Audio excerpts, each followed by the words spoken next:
So I don't know, maybe they were thinking of expanding their business underwater and have people work there. I don't know. But the kid, I don't know. It's bizarre because I want to say that, like, I want to say the kid is like a part of this class that is okay to be experimented on. But yeah, I don't really know because the kid is the only one wearing the red shirt. So he's got to be different than everybody. And he could use the mind control machines, but maybe anybody could. And he ended up being able to breathe underwater thanks to the mermaid girl. But I don't really understand his role. Like, the way that I'm thinking of it now is that there's business people, and then there's, I guess, like, poor or maybe, I don't know, another class of people. And they can freely experiment on them and have them work, like, menial tasks. And I kind of get the sense that because they were chasing the kid right from the beginning, he was from that class. Because otherwise, why would they be chasing him? And another thing is, I thought the kid was escaping. I didn't think that... I can't tell if it was like a scripted escape or if it was like a final test for this disgusting creature. Because, like, if you think about it, this creature that I am now, like, I have all of the attributes that the other experimented on have. So, like, the majority of this blob can be mind controlled because I can control it as the kid. And also it can breathe underwater. But I don't know why they made it so goddamn big and strong, because it obviously could break things if it was controlled. And that's where I came in. There's a lot of crazy theories. Some are that the kid is one of the main test subjects and is controlled right from the beginning. Oh my god. That's a good one. Yeah, this whole puzzle factory is too convenient. Yeah, you guys might be onto something. Yeah, you might be onto something, because out of that whole factory, there wasn't a lot of people. And maybe that was for their own safety. For when they were, like, bringing him through a test run. Maybe they didn't have people in any of the buildings or anything. But then why would they chase him in the beginning? I guess because he escaped from it, right? Maybe he's a test tube baby like the underwater girl. That's why he morphs into that blob. Oh, no, he didn't morph into the blob. Well, he kind of did. Yeah, I guess he kind of did. So, I don't know, maybe from the beginning he somehow escaped, or they let him loose in the forest and kind of like guided him back towards the test run. But it seems like I'm free now. And in some of those cases where it looked like I escaped, like when I was breaking walls and breaking glass and this and that, and there were really underpopulated areas where the guys seemed really scared. The guys who were like letting me through, they seemed actually legitimately scared, but I would be too if I saw this big disgusting blob. But I can't really tell if I've escaped or not. Because when we busted out of that whole building, we rolled down this huge mountainside, and now we're at the water. And I know I can swim underwater and everything like that, so I feel like I did escape. I don't know. I'm definitely gonna, like, this is the type of game where I'm definitely gonna read, like, everybody's theories online. Good to know you were trying to escape that desolate factory. Outside's not much better. Yeah, maybe.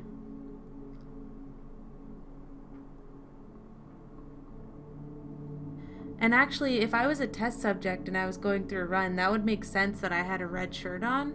So they could be like, that's the kid that we're testing right now. Blob just wanted a tan.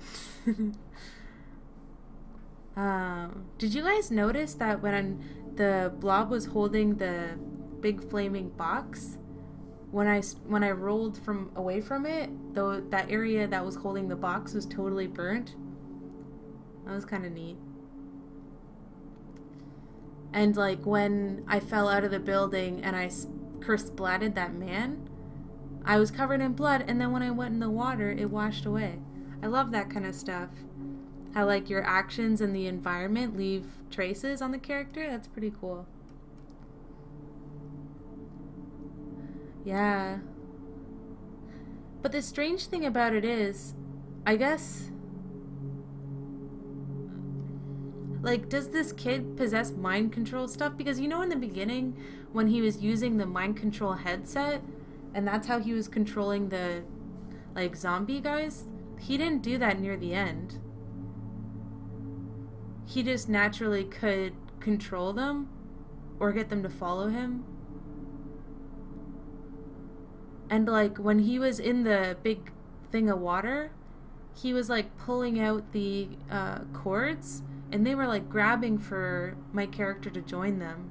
But I don't think that was my character's intention. I think that was the blob's intention, like needing to be controlled.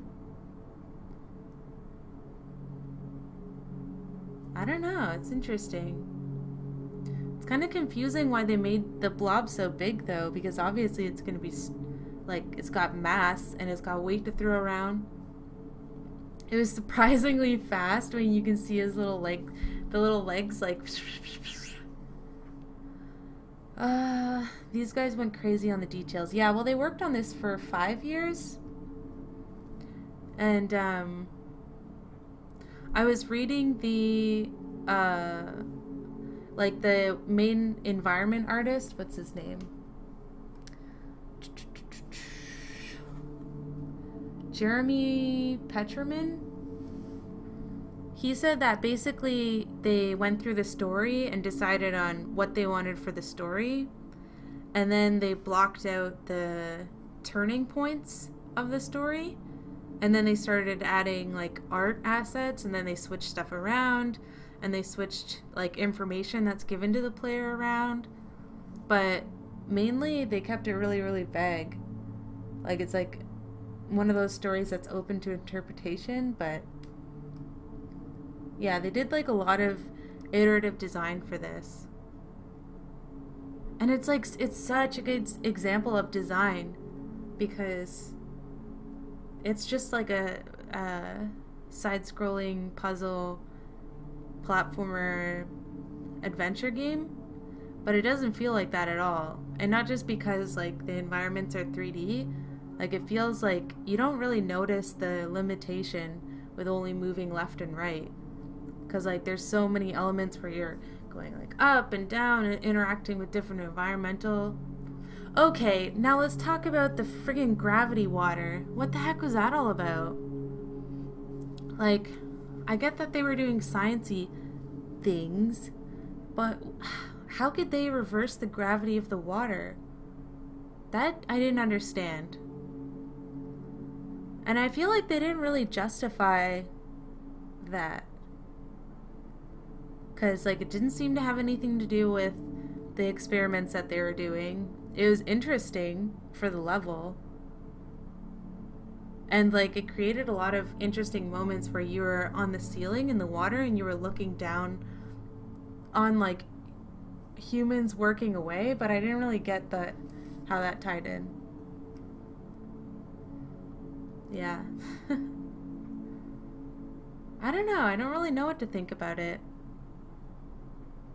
I mean, obviously it's a really good game. I like the game, but I don't really know what to think about the narrative.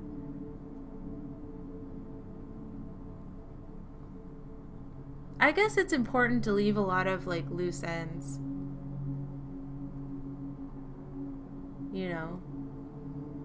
Because if everything, like, connected, it would be too easy to get a story out of it.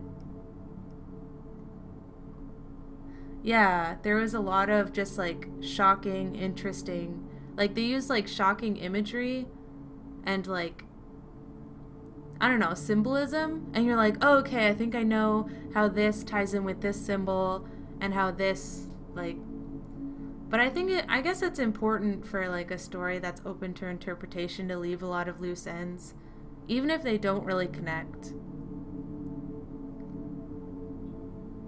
It's really interesting. And I was reading that, not sure how much it tied in with the story, but I guess with it being so vague, that works. Okay, I gotta know though, scale of 10 out of 10, how cool was the shockwave part? Okay, the shockwave part was awesome. That is another thing that was like physics-based that didn't really make a ton of sense. But that was a really cool part. That was like really stressful, but it was kind of like a puzzle that I wasn't really expecting. It was cool.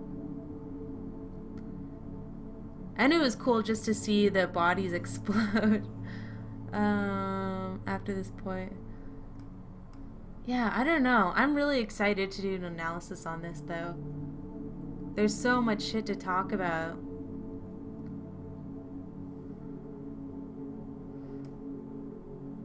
Haha, I was dying to talk with you when you started playing. Oh, I haven't been on Facebook in an hour.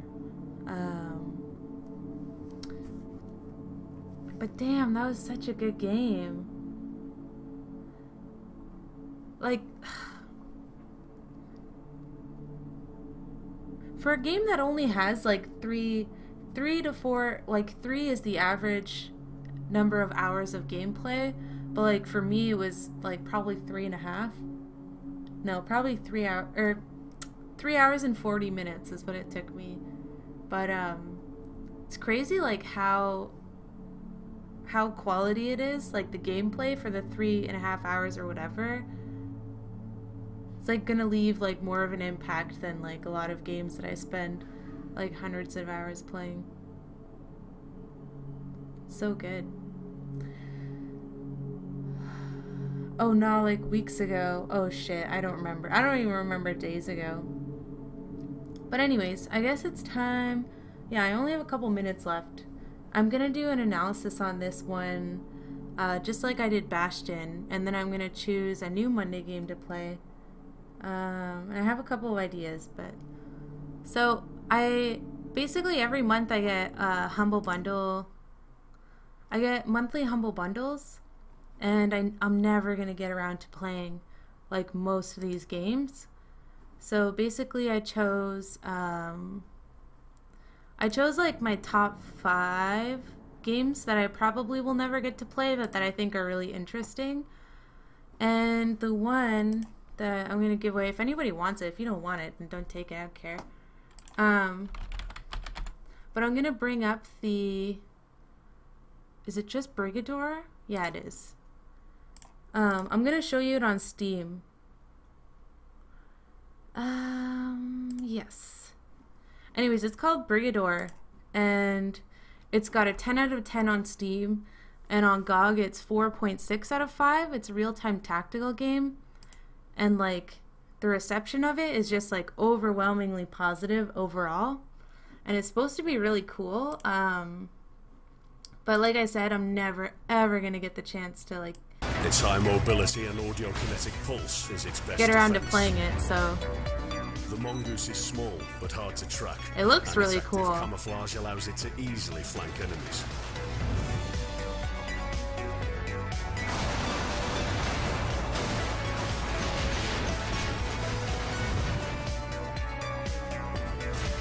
Contracts waiting, Brigadier. But anyways, so that's a game I'm gonna give away right now if anybody wants it. I don't know, it looks really cool. It doesn't really show well. It's like one of those games that you have to play to like, but yeah, if anybody wants it, just let me know, because I have the Steam key. You just have to unlock it, but I will never be able to play it. I've got I don't know, like 10 games that I definitely want to play, but I haven't been able to. And then I've got like, I don't know, like 30 games that I'll never be able to get around to. Uh,